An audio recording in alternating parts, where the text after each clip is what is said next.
And welcome to season 2 of the Dr. Tech Show, where myself and Sweyn Hunter and occasional guests guide you through the world of online communications in a show which was the brainchild of the late great internet evangelist John Popham, sadly missed but never forgotten, and we are referring to him every day. And he would have been active, I think we both think, on lots of the things that have been happening through lockdown, and as people are coming out of it now as well, more and more things are happening, and John would have loved it and been in the middle of it and everything. So we miss him and we respect him, and we're glad that we started this show with him.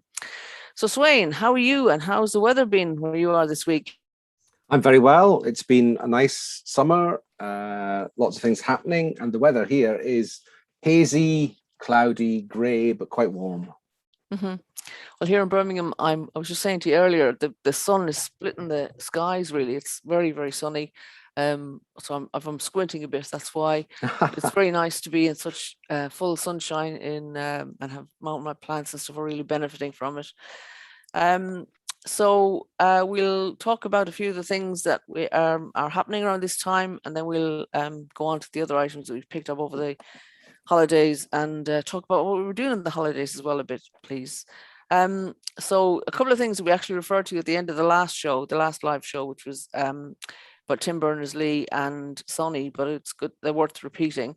So the 6th of August was the date in 1991 when Tim Berners-Lee released files describing his idea for the World Wide Web, and it debuted as a publicly available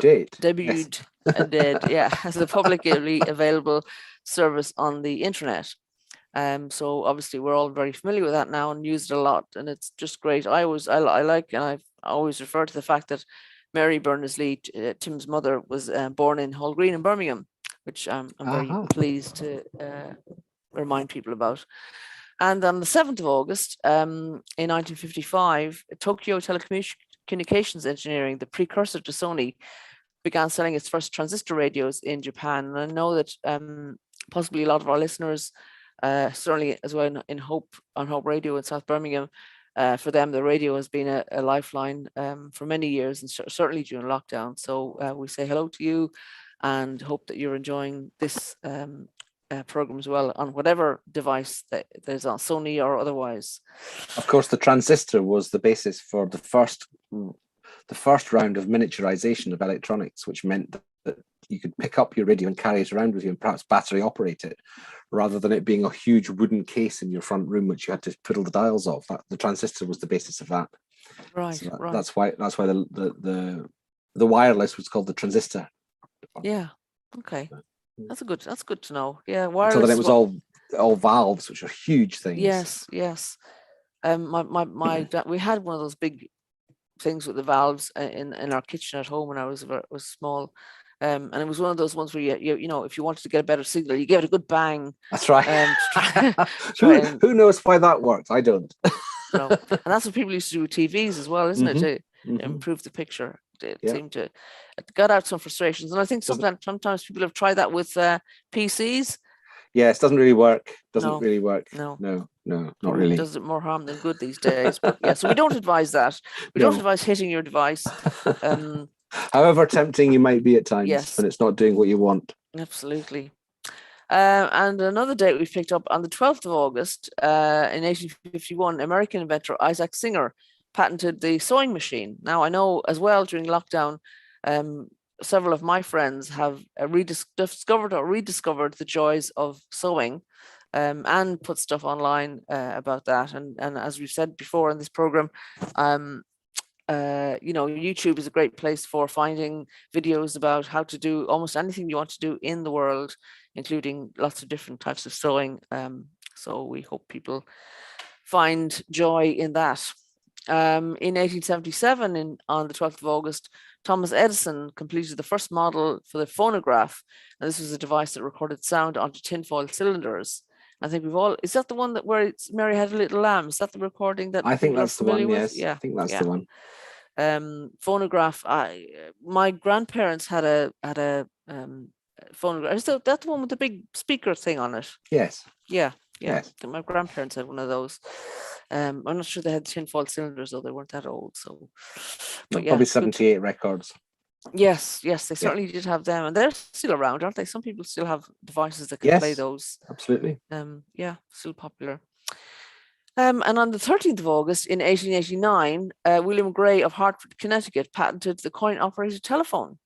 So it's just nice to pick up different bits and pieces of tech as we kind of, because it's good to recognize that a lot of what we just think of modern stuff actually started a long time ago, and there were precedents to what we do now. There was an analog version of nearly everything that we do in the digital world, and I suppose the big change that's happened over the last 15, 20 years is that all of these different bits and pieces have been integrated together so that you can do all of these things really on a laptop or a smartphone or whatever, in a way that previous generations would never even have imagined. And it's sometimes useful to remember that. I agree. Yeah. Did we talk about the coin-operated telephone previously on the show? Don't I seem think to remember pressing buttons A and B. Do we not have a conversation yes, we did. about that? Yes, That's right. That's right. We're trying to remembers remember which buttons A and B? button does what. Yeah. So if any of our listeners have memories that go back to any of those transistors, sewing machines, phonographs, coin-operated telephones, we'd love to hear from you, and we'd love especially to hear about how you're feeling about technology in the 21st century, because this program, it certainly started off about helping people to get online or talking to people who had helped other people to get online, but anything about being online now, we're interested to hear about and your experiences. Okay, so moving on, we have a couple of events that are coming up that we thought might be interesting to people. The first is the launch in Birmingham of the Community Digital Skills Network. This is something I'm launching actually through my new job, which I'll tell you more about in a minute. So on screen, Sweyn has the Eventbrite page now, not very sophisticated. I never claimed to be a designer. I just threw that up on Canva and Eventbrite, but it's handy to have a picture to attract people. So this is a 1-hour meet on Friday, 13th of August, helping people to get online and improve their digital skills in the community. I've invited them all to come together just to chat about what we're doing. I think it says on the, if I can read the screen there, the welcome instructions, show and tell, because I'm going to ask people to talk about what they've been doing and helping people to do in the community with digital. Then what people need from a network. I think it's good to give people a chance to say, well, I don't need this, I'm here, but I don't need it. Or, why don't we do X, Y, or Z? So hopefully people will give us some feedback on that. And then to close, we'll kind of do a roundup of what people want to do and how often people want to meet and stuff like that. Because, I want this to be a useful network that people can kind of dip into and out of, and hopefully then we can share information that'll help people around Birmingham and in the wider West Midlands. So if you go on. I think the piece of information that struck me was that there's estimated to be 2.7 million people in the West Midlands still unable to access the internet. So that just shows that the need for these projects is still very much there, and it's great to see something like this happening. It is in an area. Yeah, I'm very happy to be part of it. I'll come on and tell you a little bit more about it in a minute. But the other thing I picked up was the 16th to the 23rd of August is Digital Champion Spotlight Week. And I spotted this in several different tweets, including DigiScot ones, which I think is the one that you've got on the screen now, Sweyn. And it may be just in Scotland, but it's worth talking about anyway. And they're encouraging digital champions to be profiled, and there's several different events going on. If you scroll down, Sweyn, the Learning with Your Learner is that one with the More Collective on the 19th of August. Introduction to Learn My Way with the Good Things Foundation on the 16th of August. E-learning with SQA News to explore how virtual learning environments can support different learning groups and get a tour of SQA Academy. And then the SQA is the Exams Authority in Scotland. Oh, okay, cool. The Scottish Qualifications Authority. Thank you. And on 19th of August as well, there's a learning online with the Open University in Scotland, getting a tour of free resources available to digital champions and find courses on a wide range of topics and skills. I think that's good because lots of different courses and stuff are available now, and it's good for people to have a selection of things to choose from. So if you're a digital champion or you'd like to be a digital champion, that's probably a good thing to have a look at and see about being part of.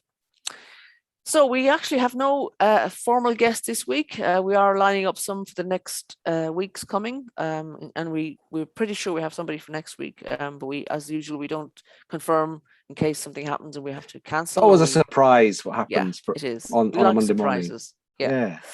So, but we could talk about ourselves and what we've been doing over the last few weeks when we had we didn't have a show on YouTube, but we had the on Hope Radio. We repeated some of the earlier shows that we have in the series, and I can't. I meant to make a list of all the ones that we did, but some of them were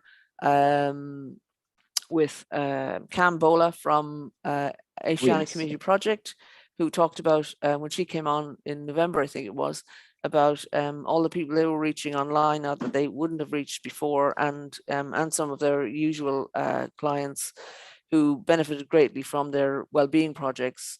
As an example of one, I'll mention the rest of them next week, so we can remind our Hope Radio listeners. And we hope you enjoyed them, but we hope you also enjoy us being back on a more live format now and more current. So, and I have a new job. You've got a new job. You've got a new job, Pauline. Tell us about your new job, Pauline. Well, my title is Digital Literacy Coordinator.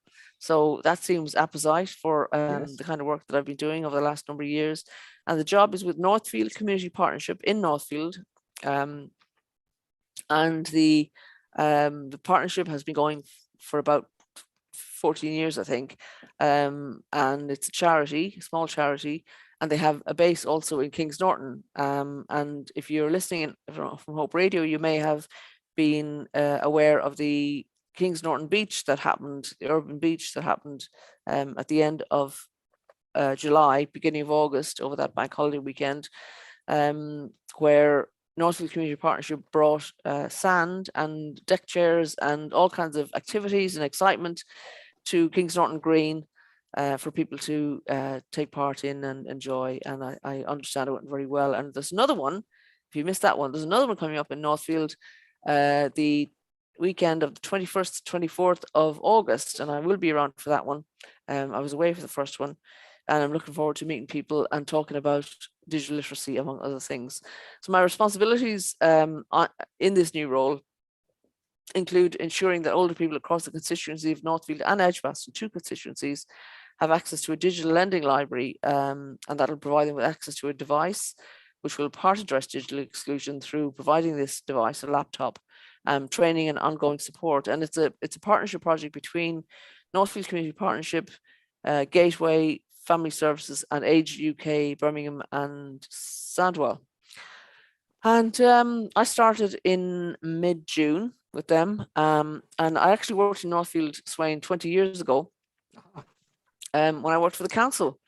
So it's interesting and nice to be back with a different hat on, working for a charity this time.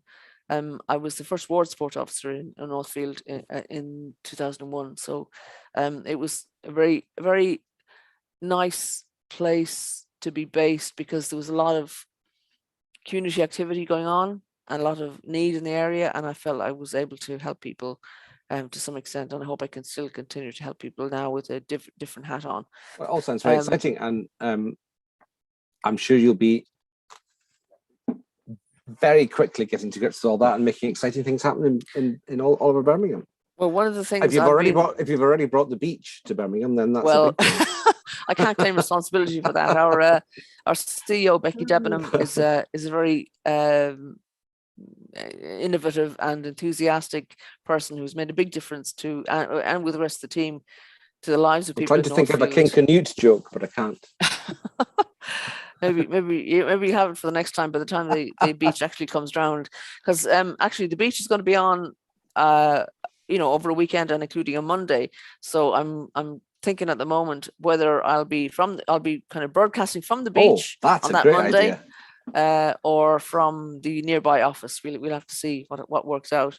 But I've been getting out and about and meeting people, and including from the neighbourhood network schemes across Birmingham, and they've been active for many months, helping people, especially during lockdown.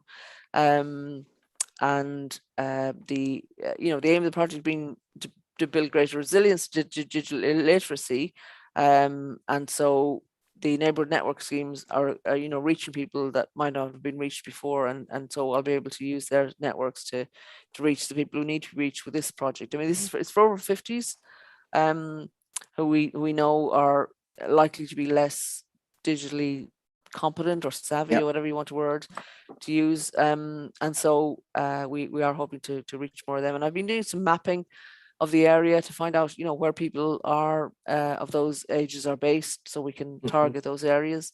And also I've been recruiting. We haven't finalized the recruitment yet, but I'm hoping to soon be joined by 2 project workers. One will be working in Northfield and one in Edgbaston, so they'll be able to help to get the word out and get the actual devices to people who need them.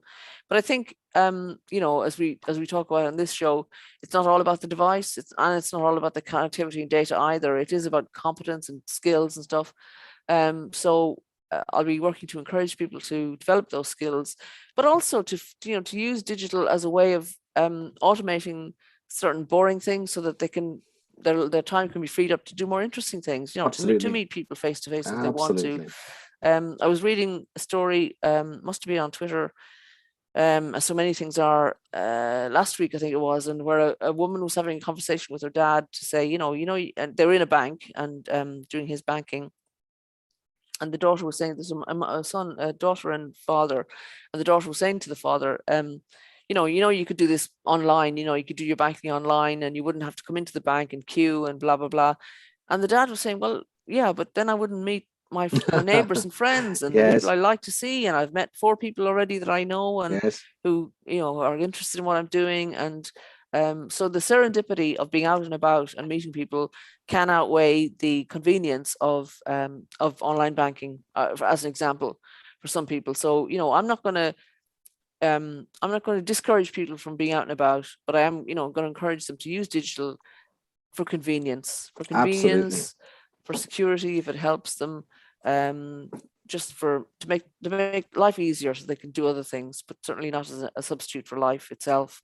Absolutely not. No, well, and as we always say to our guests, Pauline, if people want to get in touch with you about this, what's the best way for them to do it? Well, email's the best, because I'm work there Tuesday to Friday. So I'm Pauline at northfieldcommunity.org. And of course you can still find me on Twitter at Pauline Roche, and I'm happy to take queries there. And yeah, it's a digitally trained, kind of organization where we have email and all the rest of the things that people would assume that they would be able to identify with an organization. There's a website. My picture isn't up there yet, so we're not promoting that at the moment. No. But there was an article in an Irish newspaper, which I submitted, and they've kindly promoted the fact. So hopefully some Irish people will have heard about this already. And the picture is one I took in the week before I actually started the job. Not that one, the one further down, lower down on the article. But it gives some idea of the kind of things that I hope there you are to be able to do. Yeah, in front of the office. It's like a shop front on Northfield High Street. I think it's very well known. And I'm happy for people. It's not actually open to the public as yet, but people can ring up or make an appointment to come and see me, and I'll be very happy to talk to anybody who wants to talk about the project. We are hoping to have a project launch in September, and invite a few more people. That will be a face-to-face event, but we'll also be live streaming. But and I know I was talking to you earlier at our editorial meeting on Friday, Sweyn, about the best way of live streaming, the most convenient way for organizations that might not be so computer data literate, digital literate, and we've agreed that Facebook Live might be the way to do a bit of live streaming in an easy sort of way. It's certainly the easiest way to get something out there, I think, with the minimum of fuss. It does kind of requires the people you want to see the live stream to be within the Facebook environment, and not everyone's absolutely happy to do that, but in terms of getting something out quickly and so on, it's definitely the way to go. You can always upload the recording to YouTube or something like that a bit later on, but it just gives you that nice live feel that we try and strive for in this program so often. That would be the plan, yeah. So you were also you've been on holiday, Sweyn, and you've been up to some activities. Oh yes. Would you like to tell us a bit about that? Well, I mean, we were just talking there about live streaming and events over the past 18 months. Festivals and other events have had the option of basically not doing anything or going ahead online. And it's not a music festival I'm about to speak to. It's a festival based around the island of North Ronaldsay, which is the northernmost island of Orkney. And on that island, they have a famous native breed of sheep, the North Ronaldsay sheep, who since 1832 have been kept on the shore by a 13-mile, 5'6" dry stone wall that goes all the way around the shore of the island. And in 1832, it was when the land was enclosed, the new forms of agriculture were coming, and an agreement was made between the laird of the island and the population that if they all pitched in to help build this wall. At that time, there was a population of 500 people on the island. Nowadays, it's about 70. Then, if they built the wall, then the laird would let the people keep their sheep on the shore for nothing other than to maintain the wall. So there's an agreement there. And here we are, nearly 200 years later, and the wall is still there.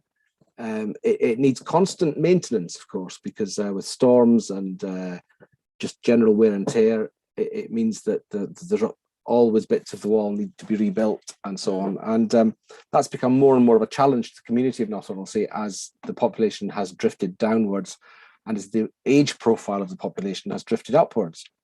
So there was a bit of focus on this on the Country File programme from the BBC a few years ago now, and a focus on the wall, a focus on the issues that there were, and people started to get in touch, volunteering to come and help maintain the wall. So what the island did was they designated a kind of a fortnight when people who wanted to come and help build the wall, maintain the wall in the summertime could come and do that and be shown what to do and so on. And so from that idea was born the North Ronaldsay Sheep Festival, which has been running for about 5 years. Now, obviously last year it was cancelled because you couldn't have 20 odd volunteers arriving in the island given the COVID situation last year. And the treasurer of the festival organisation, Robert Brewis, who incidentally he keeps North Ronaldsay sheep, but he doesn't keep them in North Ronaldsay. He keeps them in Milton Keynes. So there's a whole other side of that. That's a bit of a gap. The sheep do actually, the ones in North Ronaldsay, they do actually live on seaweed and very little grass. Although they can live for periods of time on grass. They use the seaweed to overcome copper deficiencies, which sheep are prone to. Apparently, I'm no expert in sheep of any sort. I was there to help broadcast the events. But that's a very long way of saying that this year the whole festival went online in two different ways. They ran the festival for the whole 2 weeks. They didn't have any volunteers specifically in the island to do the wall maintenance, but they ran the evening events and workshops, sort of 3 or 4 events in each of the 2 weeks. And the other thing that they did was to put a webcam on the shore so that you could basically just watch North Ronaldsay sheep living their life. So there's a whole week of recordings on YouTube of North Ronaldsay sheep at the Snettin Pund. A pund is a stone enclosure where when you have to bring the sheep off the shore, you encourage them all to go into this little area, and then you can shear them or count them or whatever else you want, whatever else happens to sheep. And so that was all. So it's 12 hours a day of North Ronaldsay shore recordings, and we called it sheep cam. It's sufficiently technical. So sheep cam NR. There are actually other sheep cams, so we added NR for North Ronaldsay on the end of the hashtag. because it is now a hashtag. So I only spent a weekend at the very beginning of the festival out there, and members of the community, along with Robert, who's come up for the whole 2 weeks, have done an absolutely brilliant job of presenting their community to the world, really, because it's a very important part of North Ronaldsay history and culture is how the sheep affect their lives and how they're kept and how that continues even to this day. And so if you want any more information about that, there is the Sheep Festival website, which I will share on screen because that's what I do. But normally I'm not talking at the same time, so I'll just give myself a moment. There we are.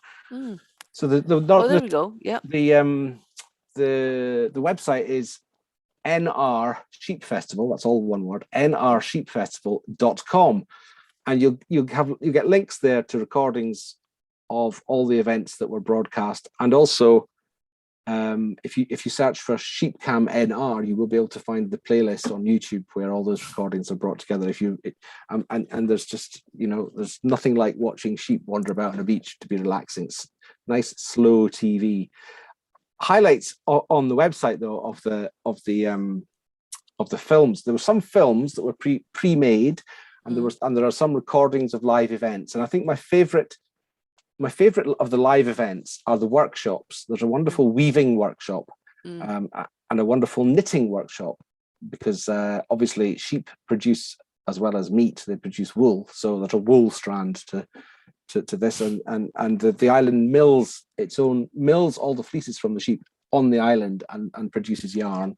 And these two workshops, you can actually, if you want to get really into this, you can if you go to the shop page on the website, you can buy a kit. I saw which that. enables you Yes. to follow along for the workshop and actually complete, in one case, a couple of little woven drinks coasters, and in the other case, a scarf modelled on a standing stone, which is in the island of North Ronaldsay. The pattern's modelled on that. But the other things, the other things that I really liked are the films on the website, and they really do explain everything you need to know about how the wall was built. There's some footage of people actually building the wall and how and why it's the shape it is. And there's just all sorts of good stuff on the website. So I thoroughly recommend that. It's a very small island, North Ronaldsay, but it's definitely taken the initiative this year with the festival to broadcast and interest people, not only people who have already been or who might have come as volunteers, but really anyone with an interest in rare breeds or in wool or in anything else. Excellent. It's fascinating. When you were telling me about it on Friday, I mean, the story of the sheep cam was I just found it hilarious, but It is. but beguiling as well, and sort of, you can imagine somebody just putting that up and just having it. I mean, were there many watchers of the YouTube when it was live? There were some. I mean, there wasn't a great deal of pre-publicity for it because we weren't 100% sure it would actually even work. Yeah. But it worked beautifully.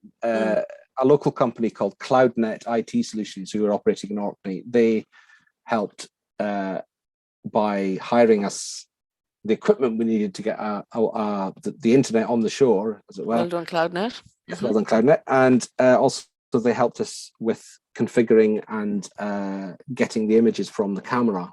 And we chose then to put the broadcasts into YouTube, mainly because I understood how to do that, and I wasn't quite sure how else we were going to do it. There are various other options for that, which I hope we'll look into for next year.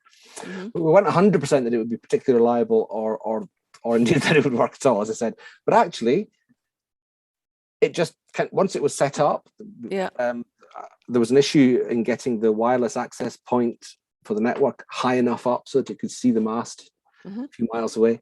But once we borrowed a 5-meter scaffolding pole from someone and got advice about how to rig it all up safely and so that the sheep wouldn't knock it over, it worked. It just worked like a dream. It was great. I had the easy bit of just taking the signal from the camera and putting it into YouTube, but CloudNet really did do really well to getting the whole system set up. And then Robert Brewis, as I say, who's the treasurer of the festival, he started the camera up every morning and refueled the generator that was powering it, and then powered it down about 11 o'clock each night. So yeah, it was good. So were there any technical hitches? Like, did anything happen that shouldn't have happened? Oh, various. Oh, yes. I mean, not so much as with Sheepcam. It was fairly reliable. I think there was only 1 or 2 times in the whole week when there was any real issue at all. There were a number of issues with the live events because, well, it's my first go at trying to integrate a room full of people into a Zoom call. I mean, this is easy. You've got your connection, I've got my connection. If we had a guest, they would have their connection. But as soon as one of us has 8 or 10 or a dozen or 20 people in the room all trying to listen to a talk while broadcasting, there's a whole set of other issues there. So you can see quite a lot of learning going on in the recordings of the of the live events. And the other issue, of course, in the islands is that in the speed of connections, the speed of internet connections is really only just good enough to do any of this sort of stuff. And you're a bit at the mercy of the vagaries of internet contention and all of that sort of thing. So there are a few issues where the presenter drops off the call halfway through and then reappears in a couple of minutes. But you know, people have trouble with their slides at real events, don't they? Things go wrong, you fix them, you carry on. And if you want a perfect film, then don't look at the live events, look at the films. But if you want a flavour of what the festival atmosphere was like, then the live events provide that too. Brilliant. We're not trying to be the BBC, is the no, absolutely not.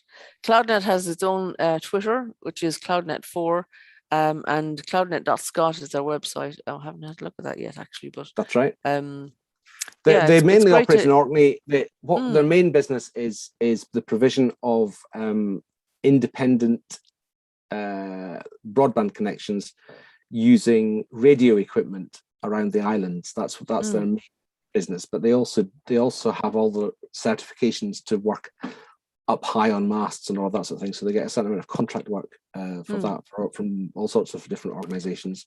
It's interesting to meet an organisation that specialises in broadband and in getting it into difficult and hard to reach areas, because there's plenty of those around the country. So, and apparently they're the first in the UK to deliver TV white space to remote and rural locations, as well as the first to deliver internet access onto ferries using TVWS. So that's right. The TV white space company. thing. The TV white space thing is a section of the spectrum, the radio spectrum, which was freed up by TV going digital. So when they switched off the VHF or UHF, I can't remember which, TV signal, then this section of spectrum became available, and they were allowed by Ofcom to do this experimental work with using it for broadband, and that experiment or that service has carried on for the last 7 or 8 years, something like that. And they provide a very good service for people for whom BT broadband isn't good enough, either because the exchange has a very slow backhaul connection, or because the individual is in a place where it's difficult to get a copper cable to them. Then another option for those people is, if they have line of sight to the appropriate masts, then they can get a device from CloudNet, which will give them, I think it's a 3 megabit synchronous uncontended service that each person gets. So that's, I mean, it's not the fastest of fast internet, but it's a lot better than the poorer end of the original BT broadband offering. And it means that they're guaranteed to get that 3 megabit connection, as opposed to it maybe being only half a megabit at times, or when everyone comes home from school and starts playing Grand Theft Auto. No, they don't play that until they're 18, I'm sure. But anyway, there's less of that sort of. So it's a bit slower than certainly nowadays you would get through the fastest internet broadband in urban places. But it's a good, reliable, basic service which allows video and interaction and all of that sort of stuff, which is kind of the minimum that people need these days, and which, frankly, in some areas, the standard OpenReach landline cannot even yet provide. Yeah. Well, when we get somebody else on to talk about broadband as such, we can come back to CloudNet as an example.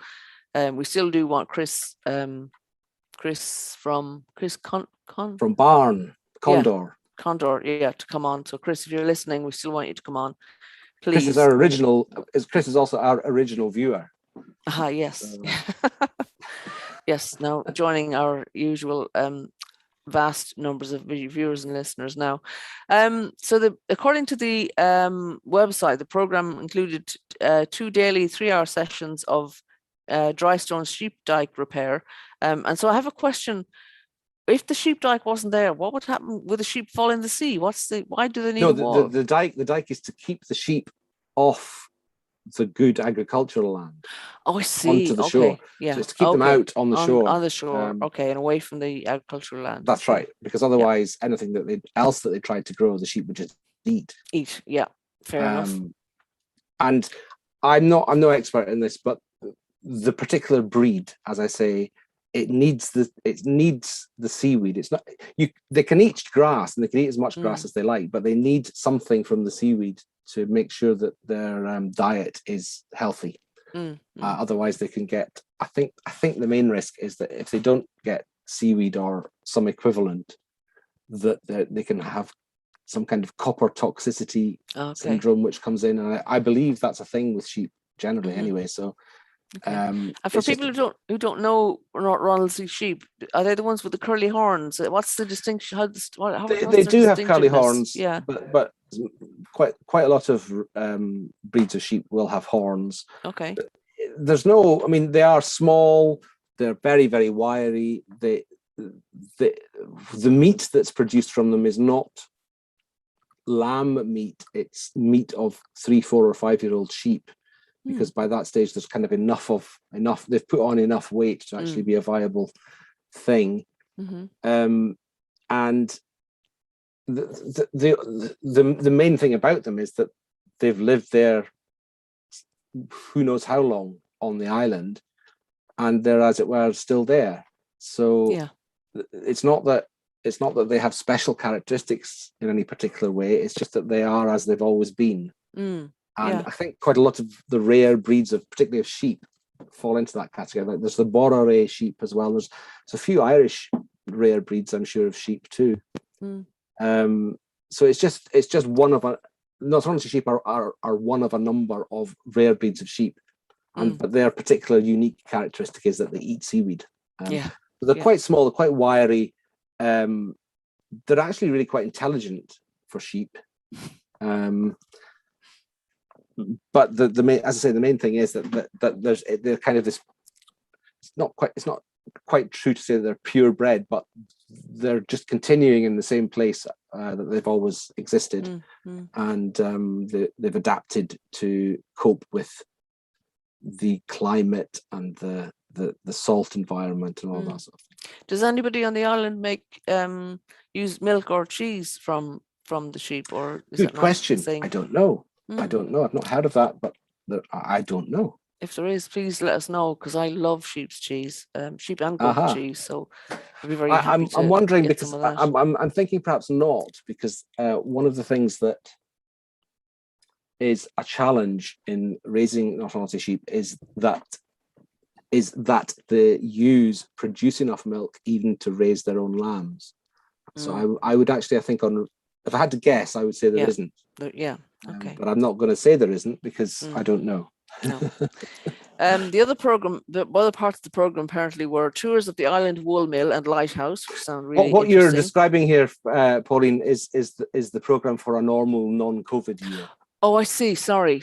Okay, so these things didn't happen then. No, everything that happened is on the website. But normally, yes. I mean, the evening events, I think, kind of evolved out of we've got all these visitors on the island, and they're doing they're working hard on our wall, and we're very happy to teach them, and they're happy to be here. But we need there was a need to have some kind of social event as well, and I think the live events kind of developed. The festival's not been going that long. I think the first one was in about 2015 or 2016, but it's been it's done quite a good job over the years of helping to maintain this enormous long 13-mile wall. which really there was a few seasons of really terrible storms which caused an unusually large amount of damage, and the community, is a smaller community than it was. It's slightly older than it used to be. There's very few people of young working age, so that the burden on the people who could, the sheep keepers who could and were fit to maintain the wall, was getting just over a bit overwhelming. So that was where this scheme of taking people up on their offer to help really came from, and around that grew the sheep festival in North Ronaldsay. Well, the workshops looked fascinating. I tuned into one when you were there, the weaving one. And as you say, people can buy kits online and kind of join and watch the YouTube video and join in. That workshop was led by a North Ronaldsay resident called Helen Galland, and she has a business called, which I love the name of, which is called Woolly Wally. She makes she does lots of weaving. She has lots of weaving products, and she also has she makes little sheep that have got great individual character out of the wool. So there's a few novelty items, and also some really beautiful weaving with the North Ronaldsay yarn. Lovely.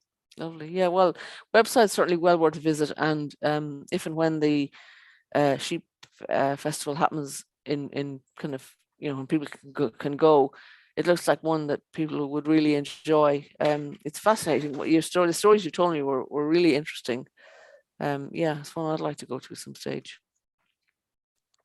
How do people get to the island, Sweyn?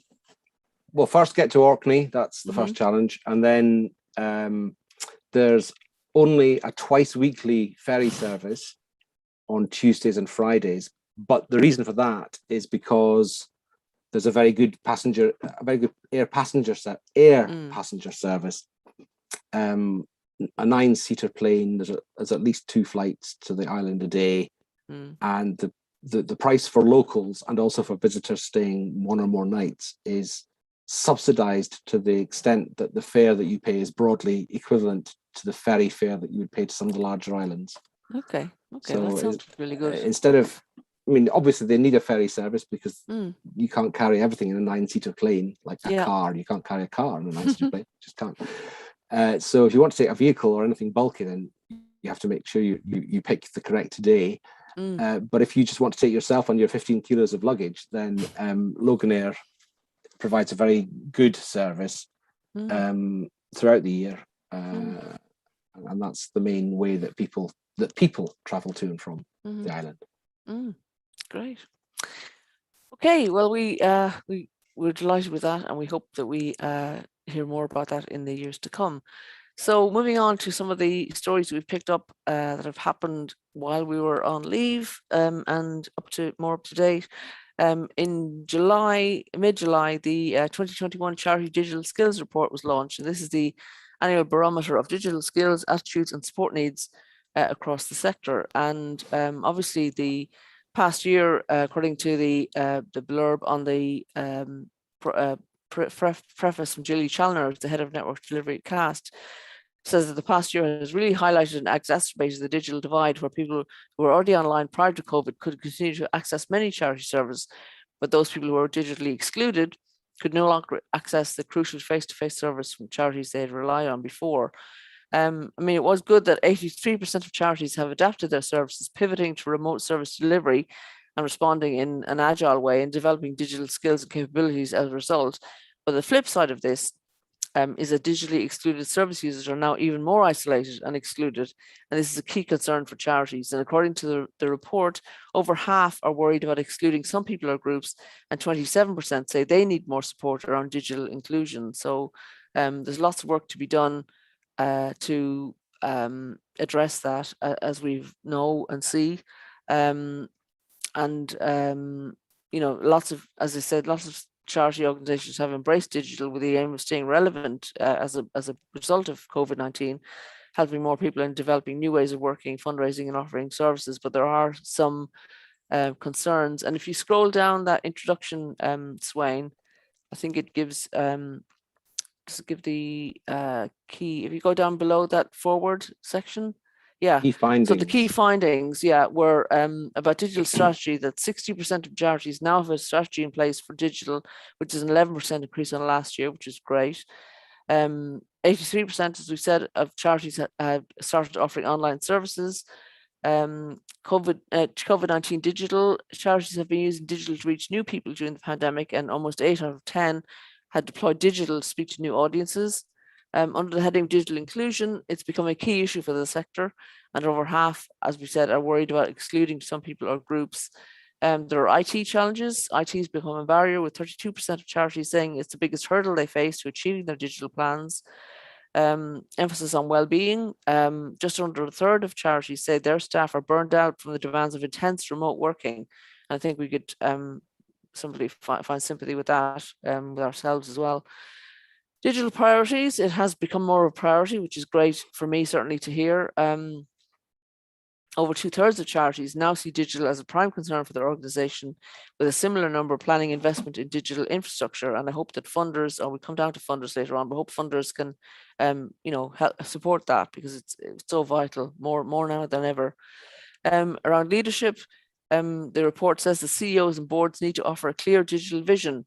More than half of charities would like their leadership team to provide this. So leadership teams need to step up, kind of educate themselves, and I hope I'll be helping with some of that in Northfield and Edgbaston, and get their heads around digital is now, it's happening, and we need to embrace it for the sake of our organisation and the people we're supporting.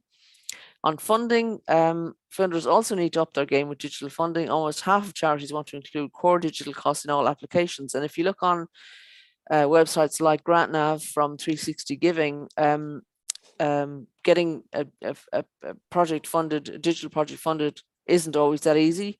Heart of England Community Foundation have supported the project that I'm now working for, which is great, but more funders need to be doing that.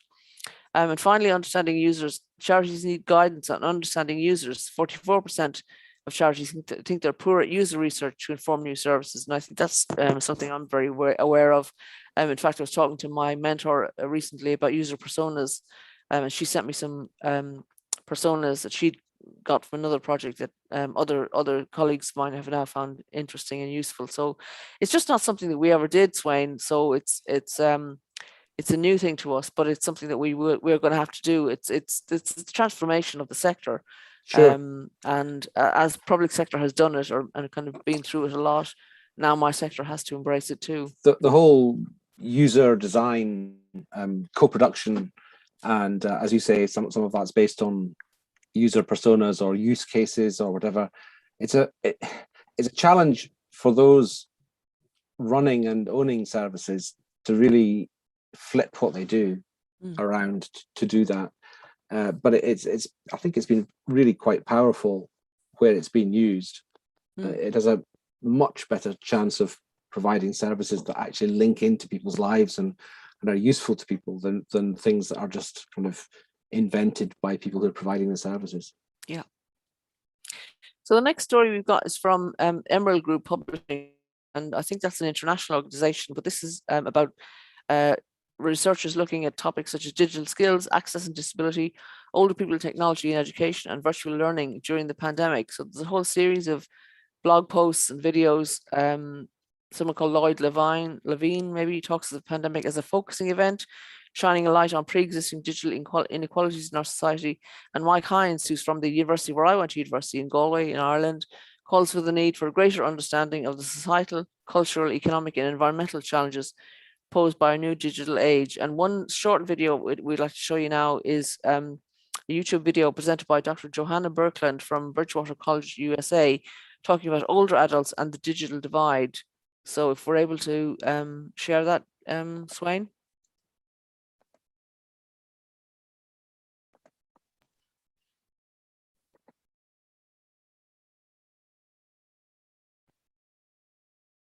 Great, coming up now. I'd better share it with sound, hadn't I? That's always a good idea. Right, take two. Johanna Birkeland. Hello, everyone. My name is Johanna Birkeland, and I'm an assistant professor at Bridgewater College in Bridgewater, Virginia, in the United States. A lot of times when we think about the digital divide in older adults, we think about it in terms of access, knowledge, and finances. But I think the true digital divide that we want to solve is the divide between what older adults want to be able to do with information and communication technologies, or ICTs, and what they actually can do. So that space between what they want to do and what they actually can do is what we need to solve. I work in an area called gerontechnology, which is the study of aging and technology use. And my research is really focused on why and how do older adults use ICTs in their everyday life. And I found that you can actually separate older adults into 5 different categories. And each category, which I call a user type, has a different way that they approach technology. Technology has different meanings to each of these types. And so I'd argue that the way we actually solve the digital divide is helping each one of these user types use technology in the way that they want to. So for the enthusiast who loves technology, how do we help them embed technology into their lives 24/7? For the practicalist who wants really specific knowledge in using a certain technology for a certain purpose in their lives, how do we help them get that knowledge? For the socializer who has these large intergenerational networks, how do we help them learn and have access to the technologies that the youngest people in their network, that technology that they want to use, that the young is using? How do we help them do that? For the guardian who has concerns and is cautious in using technology because they're concerned about privacy and information security, how do we reassure them that technologies are private, that they are secure? And perhaps even more importantly, how do we ensure that technologies really are private and secure? And then finally, the last type I want to talk about a little bit is the traditionalists. So a lot of times when we think about the digital divide, we think about the traditionalists, the people who have rejected digital technologies and have chosen to use the technologies of their youth. How do we facilitate their participation in an increasingly digital society to make sure they have access to the products and the services that they need? So I'd argue that the digital divide that we want to solve is the space between what people want and what they actually can do, and how do we facilitate them living fulfilled lives in terms of their ICT use. Thank you for listening. So I thought that was a useful, as we were just talking about user personas, actually a useful insight into, you know, how a researcher is looking at older people's use of technology. I think it is useful to have those kind of categories. I think I'm going to find it useful in my work, really, to be able to identify, you know, because otherwise you're just thinking about a big number of people. Whereas if you're thinking about specific groups, you can tailor resources towards them and make them more useful. No, that sounds a very good segmentation of the different well, user profiles, to coin a term, that we all need to think about. Yeah. So some other really good videos there if people want to have a look at them, but I thought that was particularly useful for our audience. Okay, so moving on, we know a lot of people involved in corporates do like to give something back to society, and this was something that I came across on digitalunite.com, an e-learning program called Inspire that turns staff into enthused digital inclusion activists and captures their imagination of how they can contribute to society. So basically, created in partnership with Capgemini, it's a microsite with purpose-built tools and a ready-made framework designed for workforces who want to help people get involved in the digital era. So there's a whole lot of guidance there about how to get involved in it. You know, helping the 1 in 5 adults who don't have good enough digital skills for everyday life. You know, it's lots of us working in companies do have skills and want to be able to share it. So I think it's going to be really appealing to people to get involved in something like this. And if you scroll down, it gives a list of the what Inspire offers, which is the site that can be customized for your organization, and bite-sized e-learning, because not everybody has loads of time to be able to help people out, but they can do something quickly for someone maybe.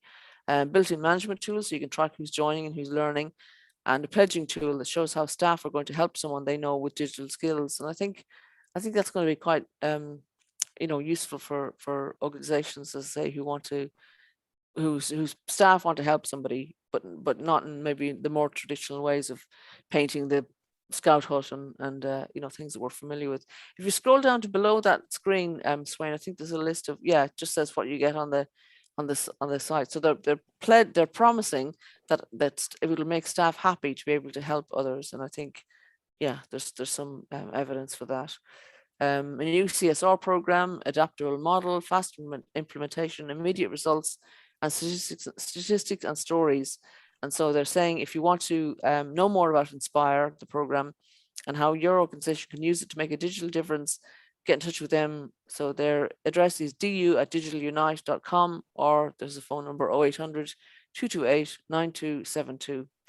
And we do hope to get someone from Digital Unite on the program at some stage, because I think they do a really great amount of work with organizations. I'm always using their technology guys. There's over 400 of them.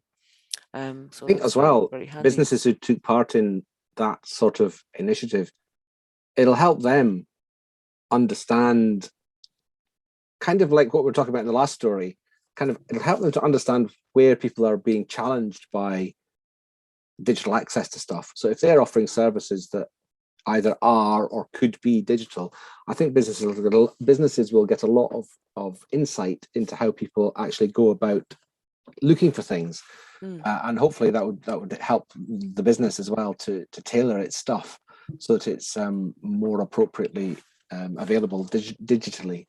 Mm-hmm. Okay, we're going to cover a couple of more stories, I think, before we close the show. The next one is from DIY Theatre Company based in Salford, and they did a lockdown roundup of how they transformed their work from March 2020 to July 2021 by being online in an article called Lockdown Roundup.